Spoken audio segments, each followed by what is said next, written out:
Tad, ja mums ir bērns, kurš ir spējīgs būt paklausīgs, tas nozīmē, ka mēs šim bērnam iemācām noteikti veida prasmes.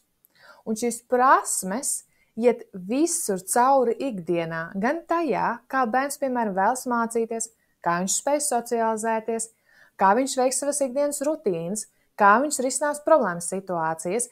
Tātad, ja mēs bērnam varam iemācīt robežas un disciplīnu, tas nozīmē, ka viņš būs veiksmīgāks jebkurā ikdienas situācijā, ko mēs vispār varam iedomāties.